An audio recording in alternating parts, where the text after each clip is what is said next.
कि एक रस्सी के बल से उस कुएं में जो पत्थर था वो घिस चुका था। दिमाग तो सबके पास होता है, पहचानने की हमें जरूरत है। उसने देखा कि जब एक रस्सी के बल लगने से पत्थर घिस सकता है, तो क्यों ना मैं लगातार परिश्रम करने से मैं भी उन तीव्र बुद्धि के बालकों के जैसा बन सकता हूँ।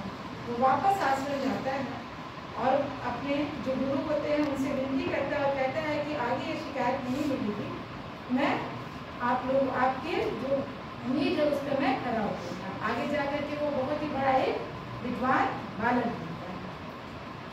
ये हमारी कहानी हो गई बच्चों। अब मैंने पहले ही बताया था कि संज्ञा के 3 भेद हैं, व्यक्तिवाचक, भाववाचक और जातिवाचक। तो ये हमारे 3 बच्चे हैं जो आगे आपको इसके बारे में बताएंगे। सबसे पहले व्यक्तिवाचक। मैं व्यक्तिवाचक संज्ञा में जैसे इस कहानी के माध्यम से हमें पता चला वरदराज नाम का एक बालक था। तो वरदराज हर मनुष्य का नाम एक ही नहीं होता है, ये किसी खास व्यक्ति का नाम है, इसलिए ये व्यक्तिवाचक संज्ञा है। व्यक्तिवाचक संज्ञा किसी खास व्यक्ति, वस्तु, स्थान के नाम को हम लोग व्यक्तिवाचक संज्ञा कहते हैं। और वरदराज खास व्यक्ति है, इसलिए मैं व्यक्तिवाचक हूँ, वो व्यक्तिवाचक संज्ञा है वरदराज। मैं जातिवाचक संज्ञा हूँ। इस कहानी में मैंने देखा कि जो विद्यार्थी थे उसमें बहुत सारे पूरा ग्रुप थे विद्यार्थी के, समूह विद्यार्थी के पढ़ रहे थे।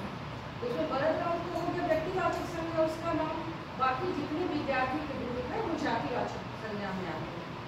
तो जो विद्यार्थी हो वो जातिवाचक संज्ञा है। भाववाचक संज्ञा जो वरदराज है वो घर जाते जाते उदास हो गए थे, तो ये जो भाव है उदासी, खुशी, ये सब भाववाचक संज्ञा है। तो मैं भाववाचक संज्ञा।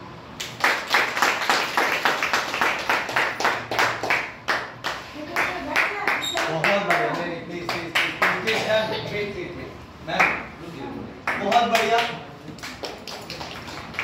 Anyone have to ask anything or any suggestion or anything? किसी का कोई सजेशन वगैरह? कोई सजेशन नहीं? जैसे मैंने इंग्लिश में बोला था कि बिल्कुल बड़ा अच्छा से इंग्लिश आ जाता। ये जो व्यक्तिवाचक और समूहवाचक और भाववाचक संज्ञा, ऑनेस्टली स्पीकिंग मुझे आज तक नहीं पता। संज्ञा क्या होती है वो मुझे पता है, लेकिन अब उसमें व्यक्तिवाचक, समूहवाचक और जाति भाववाचक जो आपने बोला, ये स्पेशली भाववाचक संज्ञा तो ऊपर था।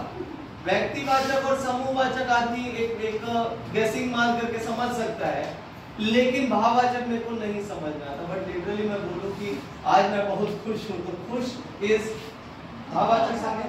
हाँ, तो ये मेरे को आज समझ में आया। Please have your chocolates. Today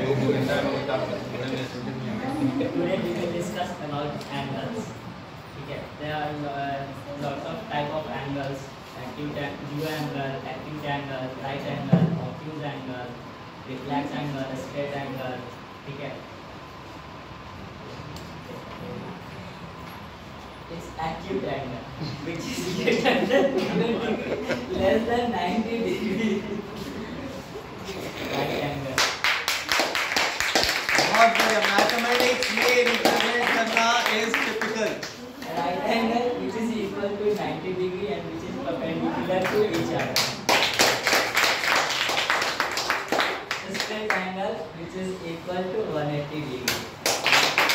There are lots of other angles, but we have Only 3 participants, that's why we can represent it.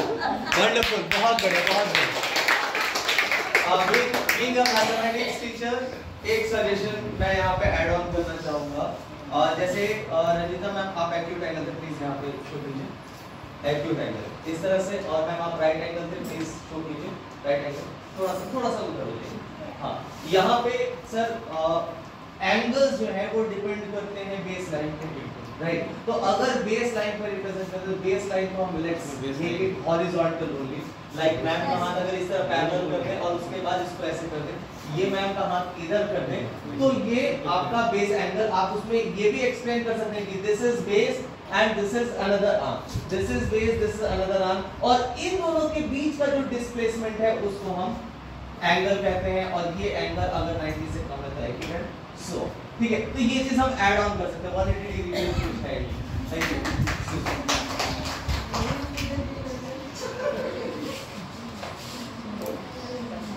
Double ले लेंगे, सॉरी आई थॉट कि वो फिनिश हो गया। खैर एनीवेज प्लीज बताइए।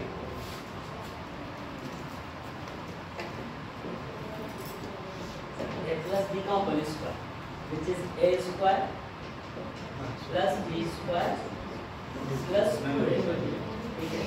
सब इसको यहाँ अगर मान लेते हैं कि a कुछ भी नंबर या 2 या 5 whatever, ठीक है, कोई नंबर है मींस 5 मान लेते हैं, there is 2, और इसको अगर ए बी, इस चीज को इस तरह से लिख सकते हैं A B plus A B which is area of rectangle, length into breadth, length 5 into 2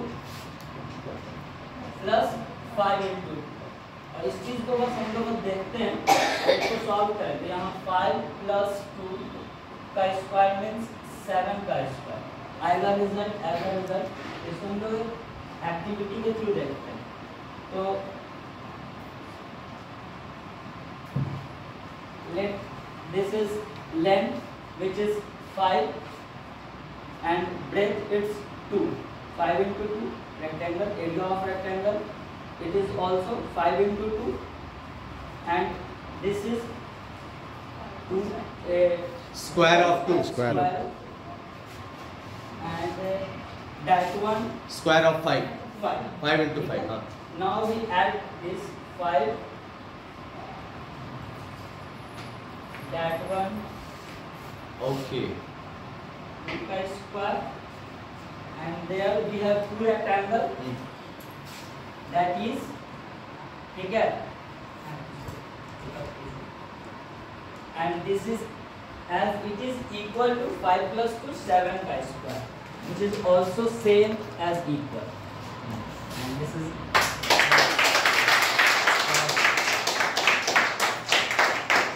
now as usual ज्ञान देना कितना आसान होता है, मैं यहाँ पे सजेशन देने के लिए आ गया।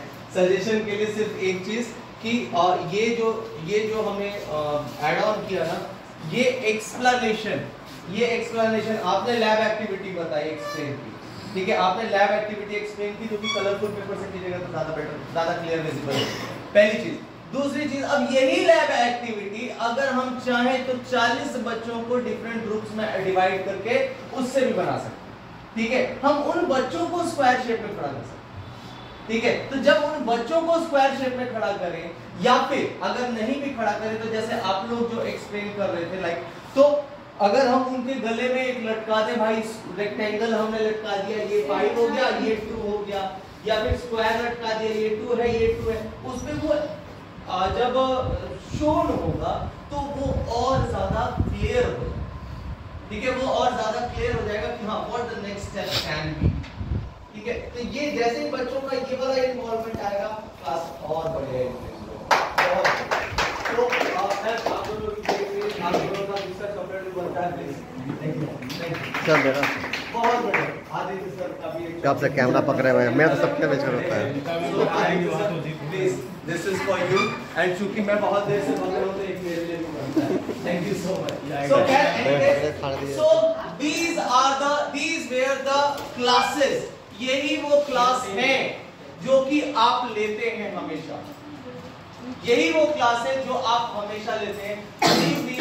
हफ्ते में एक दिन जो आपका last I guess Friday Saturday आपके रूटीन में भी होता होगा, साइंस मैथ्स में तो लैब एक्टिविटी, इंग्लिश वगैरह में भी कुछ ना कुछ, इंग्लिश हिंदी, या फिर वीक में एक दिन तो आप स्पेयर कर ही सकते हैं, एक दिन आप निकाल ही सकते हैं, वीक में एक दिन निकालिए या 2 हफ्ते में एक दिन निकालिए। जैसे ही आप इन एक्टिविटीज को इंक्लूड कीजिएगा ना अपनी क्लास में, आई बेट यू कि आपके बच्चे आपकी क्लास का इंतजार करेंगे।